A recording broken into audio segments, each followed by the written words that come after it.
This race, 200 laps. That's 211 6/10 of a mile. This track measures 1.058 miles around, and we are glad you're with us.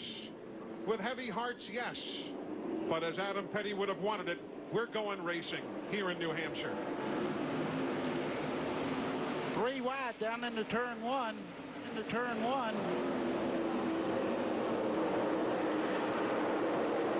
And trouble, turn 1. There you see problems right off the bat.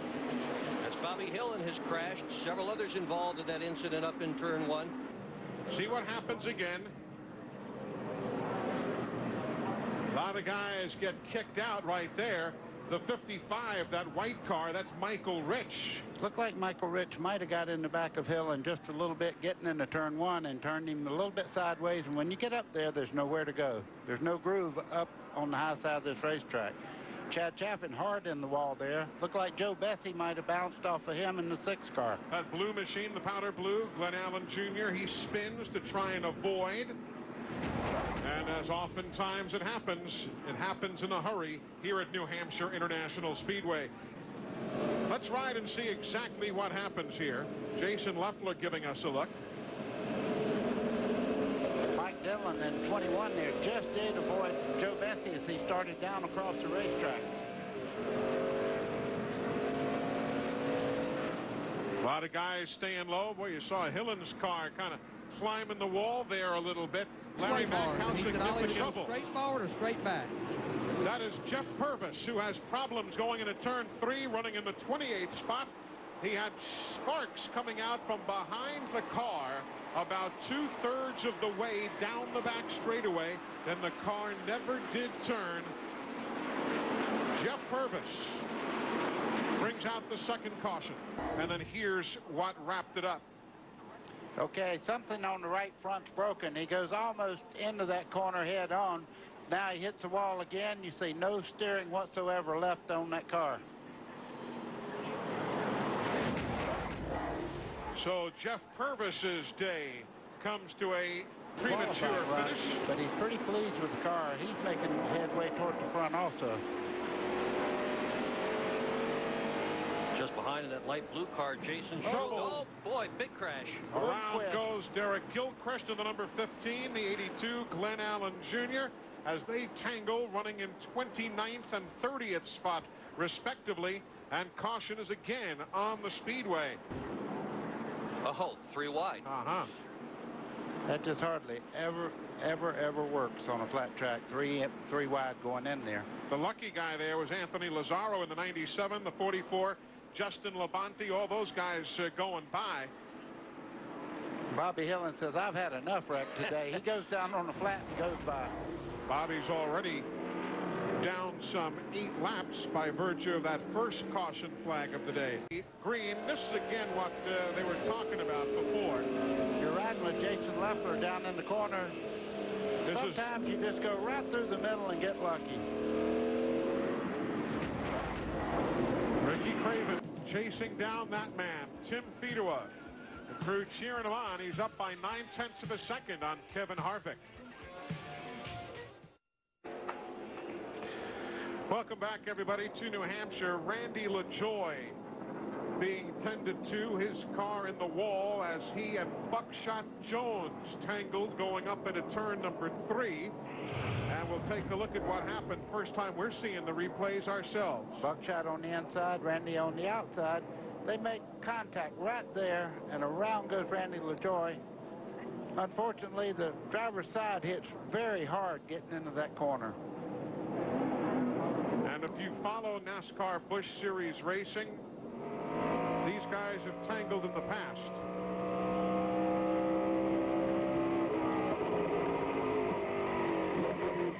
And they tangle again. Man. In the aftermath of this scary-looking accident, putting us under caution for the 4th time. Let me tell you, anytime you're out there with nobody in front of you, that's the place to be. Trouble in turn 1. There's Lyndon Amick in the 35 machine, who has problems in the corner. and brings out the yellow for the 5th time today. Linden was running in 26th position. The tail end of the incident, as Lyndon Amick is already in the wall. From his reading, compliments of Mike Borkowski, though I dare say we will have... See Lemon coming out of the car, left side, a lot of damage. Does not appear to be the happiest guy out there right now. I have a feeling someone's going to get a gesture as they drive by Mr. Amick. Well, let's see. Yeah. Let's see who gets the official gesture.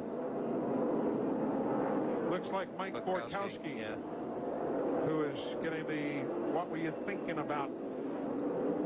Oh. Well, that was good. He threw his helmet at his own car, not Borkowski's car, so that's good. There's Mike Borkowski, and a good look at Lyndon Amick, former winner at Daytona in the NASCAR Goodies Dash Series. Nice guy. Borkowski We're has won up in twice that car here. where it knocked the inner panels out and probably up in the quarter panels and everywhere else. Harvick will win his, though. He's an incredible race car driver. His crew chief, Todd Barrier, said, oh, another crash. Mike Dillon finds the wall. Turn number 2. That looked like Hank Parker Jr. there in the 53. With him too. They were running in 14th and 15th at the time, and they get together and find the wall. Mike Dillon and Hank Parker Jr. They had a good run going, both of those guys did. We do have the tail end of the wreck, I am told. There the two of them go up into the wall, and it will take Larry or Glenn talking with them to find out exactly who did what to whom. Dillon in that 21 has had a really tough year with crashes. A huge fire and crash in Texas earlier in the year. See exactly where everybody's running, including that battle between Craven and Green, Fords and Fifth. Whoa, oh, Jason Jarrett. Oh, Jason Jarrett really shortens up the car in 21st spot. That did say Rayovac. Now it just says Ray. That's how badly he's shortened up the race car. Take a look at it again, see what happens.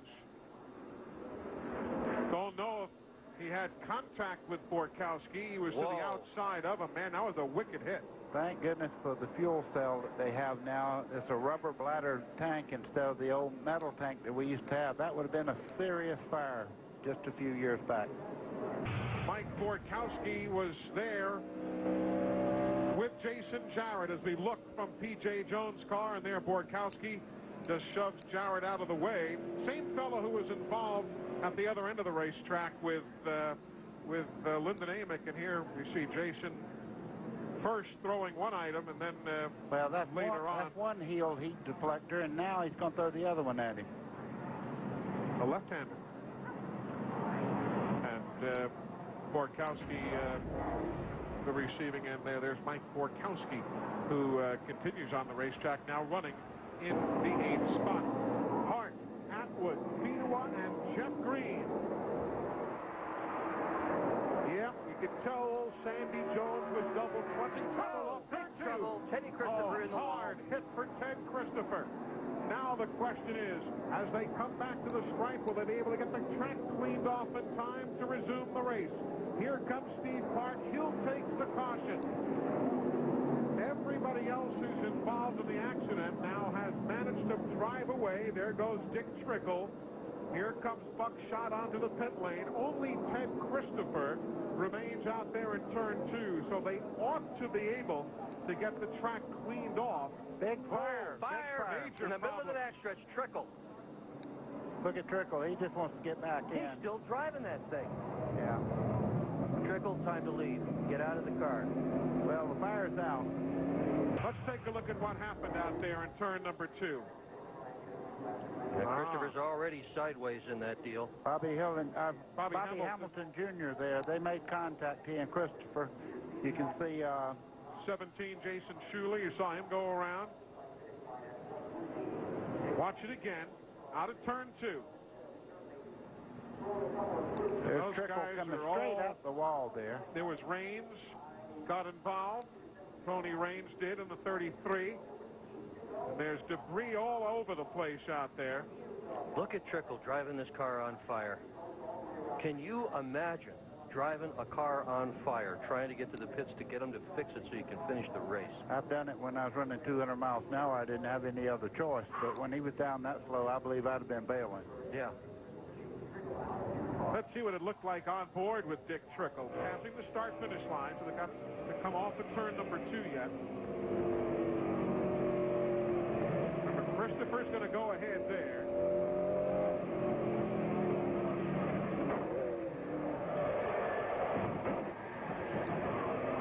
Jay Sauter was involved in the middle of all that, too. You might have seen the 43 number go flashing across in front of Trickle. Watch it again. Riding with Jason Leffler now. There goes Trickle by in the 5. They just all get tangled up in front of him. Trickle almost made it through, didn't he? Yeah. Just caught that left rear tire. Including this spin that sends us to a red flag. Tim Vidua told us earlier he loves running on the flat tracks. Cheers. Oh, and trouble off the corner. Borkowski, Sauter, and Rich all tangle off the turn, but the checkers are coming out for that man, Tim Vidua. The second time a Busch race has been won from the pole here. Vidua wins in New Hampshire with a wild finish. What a day. And a call for Jason Keller there in 3rd place. He got by a lot of cars as Bodine did, and Hank Parker, a great recovery from several times that he was in wrecks today to pull off a 5th place.